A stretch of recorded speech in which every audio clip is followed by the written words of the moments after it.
Hello everyone, welcome to law scholar independent society LSIS के channel में आप सबका स्वागत है। Once again we are back with the English classes. आगे भी ऐसे एजुकेशनल वीडियोस देखते रहने के लिए प्लीज हमारे चैनल को जरूर सब्सक्राइब करें। And so now let's continue with idioms. So the first one is dragging heels or feet, to do something slowly because you do not want to do it.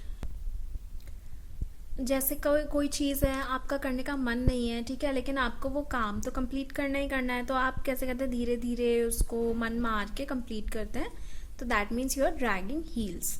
ठीक है, तो इसका simple सा example देखेंगे। The students have been dragging their heels for submitting their research projects. अब मान लीजिए कोई रिसर्च प्रोजेक्ट कंप्लीट करना है, असाइनमेंट सबमिट करना है, ठीक है, और स्टूडेंट्स का मन नहीं है बट कंप्लीट करना है, तो वो बिल्कुल स्लोली कर रहे हैं, तो they are dragging their heels.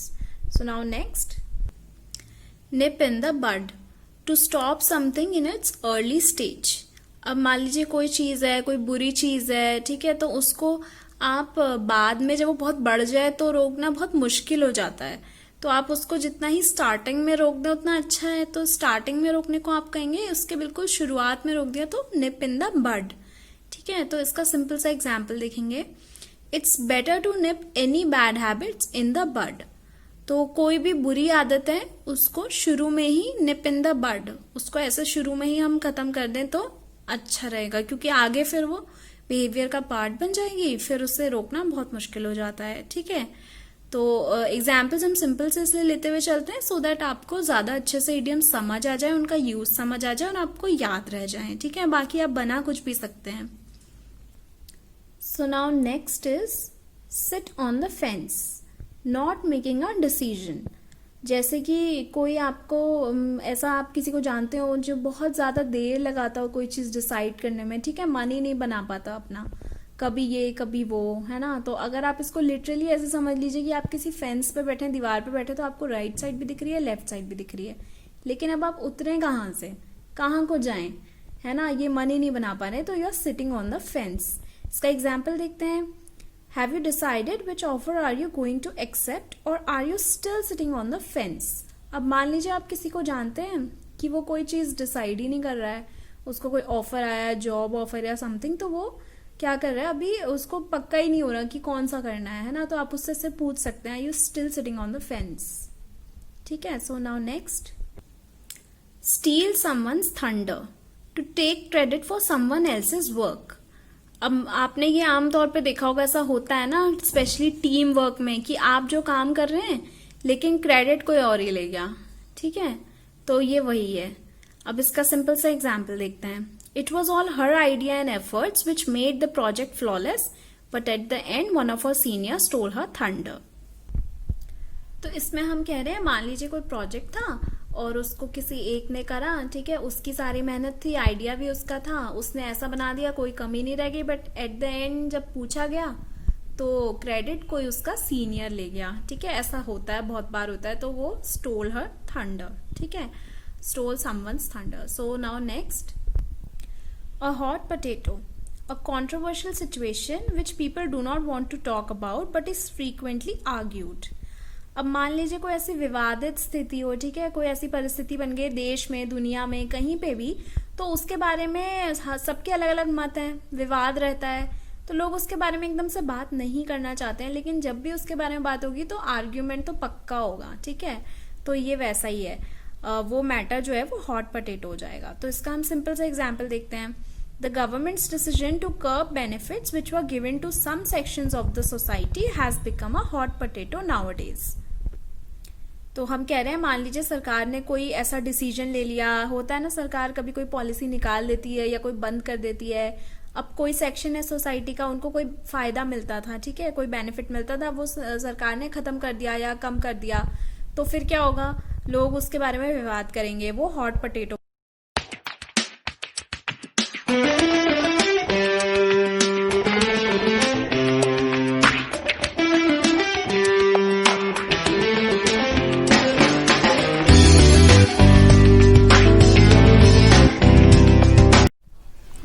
So next is hit the nail on the head, to say what is exactly right.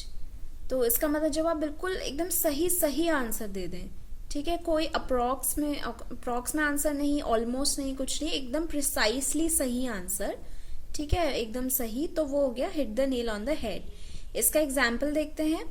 The teacher hit the nail on the head when she pointed out that even after being so intelligent the only problem the child had was the lack of confidence. तो जैसे कि आप सब जानते हैं, जैसे teacher mostly बच्चों को ऑब्जर्व करते हैं, ठीक है, तो अब मान लीजिए कोई होशियार सा बच्चा है, इंटेलिजेंट है, स्टिल उसको प्रॉब्लम फेस करनी पड़ रही है, वो अच्छे से परफॉर्म नहीं कर पा रहा है, तो टीचर ने उसकी प्रॉब्लम को पहचान लिया ऑब्जर्व करके, ठीक है, और उसने एकदम hit the nail on the head ऐसा आंसर दे दिया एकदम करेक्ट कि वैसे तो वो बहुत इंटेलिजेंट है, बस उस पर एक ही कमी है कि कॉन्फिडेंस की कमी है, आत्मविश्वास की कमी है, ठीक है, तो ये हो गया। So now next, cut the mustard to succeed to meet the expectations. जैसे हम कहते हैं ना, उम्मीदों पे खरा उतरना, ये वही है, ठीक है, तो इसका हम एग्जाम्पल देख लेते हैं। When he began his preparations, the people around him thought that he wouldn't cut the mustard, but at the end, he came through with flying colors. तो जैसा कि हम जानते हैं, ऐसा बहुत बार होता है ना, अगर हम किसी चीज की प्रिपरेशन कर रहे हैं, तैयारी कर रहे हैं, ऐसा हो सकता है बहुत लोगों के साथ अभी हो रहा हो कि उनके आसपास के लोग जो हैं वो उन पे इतना विश्वास ना करते हैं, उन्हें लगता है ये तैयारी तो कर रहा है लेकिन he wouldn't be able to cut the mustard, ठीक है, वो उम्मीदों पे खरा नहीं उतरेगा। बट एट द एंड क्या हुआ, अगर हम यहाँ पे किसी की बात कर रहे हैं कि उसने मेहनत करी, तो वो लास्ट में ही came through with flying colours. Flying colours का मतलब भी वही होता है कि मतलब बहुत अच्छा रिजल्ट आ गया, ठीक है, तो आप इसको कट द मस्टर्ड को ऐसे यूज कर सकते हैं। So now next, barking up the wrong tree, which means to go on a misguided path.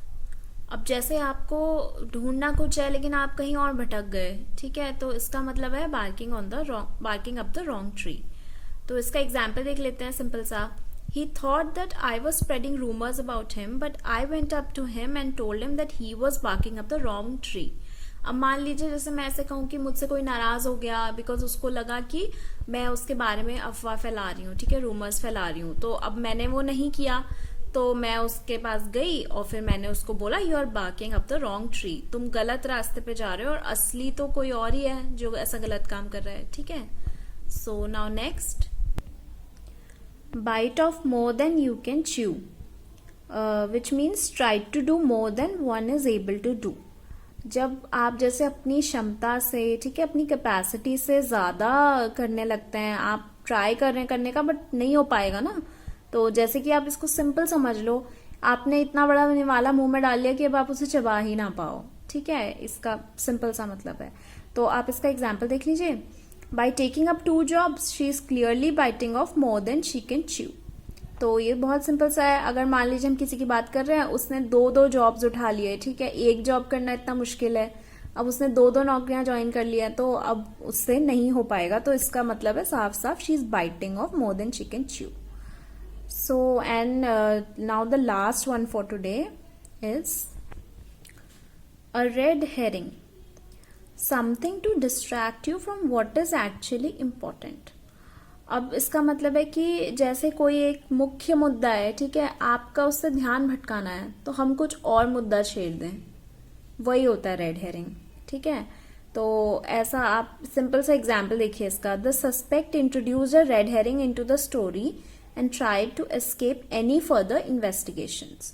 अब मान लीजिए कोई एक क्राइम स्टोरी है, ठीक है, सबने पढ़ा होगा या देखा होगा कोई भी क्राइम स्टोरी, कोई भी मूवी, तो उसमें मान लीजिए जो सस्पेक्ट है, जिसपे शक है, वो इसलिए कि उसको कोई आगे इन्वेस्टिगेशन पूछताछ ना झेलनी पड़े, वो क्या करता है, वो कोई और नया ट्विस्ट बता देता है स्टोरी में, वो कोई ऐसी चीज या ऐसे इंसान के बारे में बता देगा कि अब ध्यान हटके उस पे से दूसरे पे चले जाए, तो मतलब अब वो हो गया रेड हेरिंग, जिसने ध्यान उससे हटा दिया, ठीक है। तो आई होप ये सब आपको अच्छे से समझ आ जाए, and that's all for today, and this all में हेल्प यू इन सम वे। सो अगर आपको वीडियो पसंद आए तो please like it, please share it, so that others can also get the benefit of it, and please हमारे चैनल को जरूर subscribe करें, और आपको कोई भी प्रॉब्लम हो तो आप कॉमेंट्स में मेंशन कर सकते हैं। So thank you for